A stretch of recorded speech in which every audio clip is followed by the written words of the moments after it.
This is a disturbing and high-profile case involving a serial killer, Robert Hansen, the so-called butcher baker of Alaska. His story is terrifying, not just because of what he did, but because of how long he was able to do it, hiding in plain sight while hunting women in the Alaskan wilderness. If someone told you there was a man who hunted human beings for sport, you probably assume it was fiction. Something out of a horror movie, a twisted imagination. But in the case of Robert Hansen, it wasn't fiction, it was real. It happened in Alaska for over a decade, before anyone even realized it was happening at all. This wasn't a man with a creepy basement. This wasn't a killer leaving taunting letters or news headlines behind. Robert Hansen was quiet, polite, a hard-working baker with a family and a reputation for being soft-spoken. He lived in Anchorage, he ran a bakery, he had a wife and kids, he went to church, people liked him, but behind that perfectly ordinary life was something unimaginable. Starting in the early 1970s, women, mostly sex workers and dancers, began to vanish from the streets of Anchorage. Some were found later, their bodies dumped in remote areas, often far from town. Others were never seen again. At first, it barely made a ripple. Many of the missing women were considered high risk by the police, women who weren't often prioritized in investigations. They had few ties to family, few people advocating for them, and Hansen knew that. That was part of his strategy.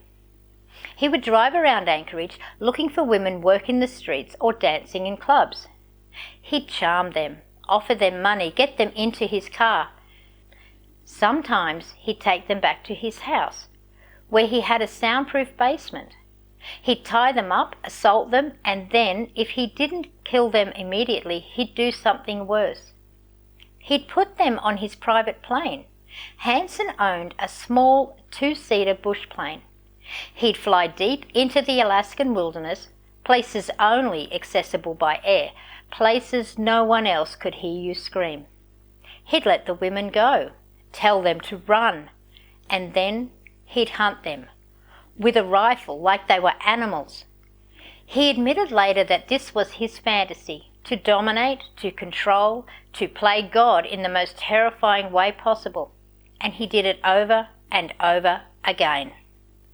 Investigators believe Robert Hansen killed at least 17 women, but some estimates say it could be over 20. The true number might never be known, because many of the bodies were never recovered. The Alaskan wilderness is vast, unforgiving. If you bury someone deep enough or leave them where only animals will find them, it's like they never existed. And for a long time, no one suspected him. He was arrested a few times for petty theft, arson, even assault. But each time he got off light. He'd cry in court, say he was sorry, and the judge would hand him a short sentence or probation. He didn't fit the mold of a serial killer. He wasn't aggressive in public, he wasn't unhinged, he was normal, forgettable even. That's what made him so dangerous. In 1983, everything changed. A 17-year-old girl named Cindy Paulson escaped. She was one of Hansen's victims. He had chained her in his basement, but when he left the room, she managed to break free, ran out of the house and flagged down a passing truck. She was terrified, bruised, barefoot, and when she told her story to police, she gave them the address of the man who had taken her. Robert Hansen. At first, the police didn't believe her. They thought she was lying or exaggerating.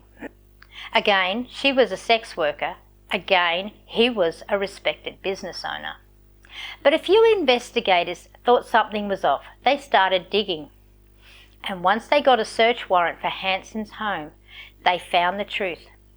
Buried in his crawl space, hidden behind insulation, were dozens of souvenirs, jewellery, IDs, items belonging to missing women. They also found a map. It was a hand-drawn map of the Alaskan wilderness, marked with tiny X's. Each one represented a body. It was a kill map. Some of those spots matched known crime scenes. Others were still undiscovered. And finally, Hansen confessed. He admitted to killing at least 17 women over the span of 12 years. He told investigators how he stalked them, how he picked them, how he hunted them. It was one of the most chilling confessions in US criminal history. In 1984, he was sentenced to 461 years in prison without the possibility of parole. He died behind bars in 2014 of natural causes, but the damage he caused, that lasted far beyond his death. So many of the women he killed didn't even have proper burials. Their families never got closure. Some of them are still listed as missing persons, and the map, the one with the X's, still has spots the authorities haven't fully confirmed. Even now there may be remains out there in the Alaskan wilderness that no one has found.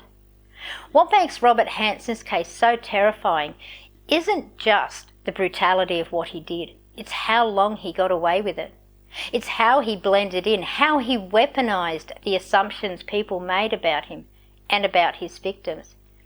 He wasn't a monster in the shadows. He was a man in line at the grocery store. He was frosting cakes in his bakery at 5 a.m., then flying out to murder someone at noon. He wasn't just hiding in plain sight, he was thriving in it. And it's a reminder that sometimes the most dangerous peoples are the ones you'd never suspect.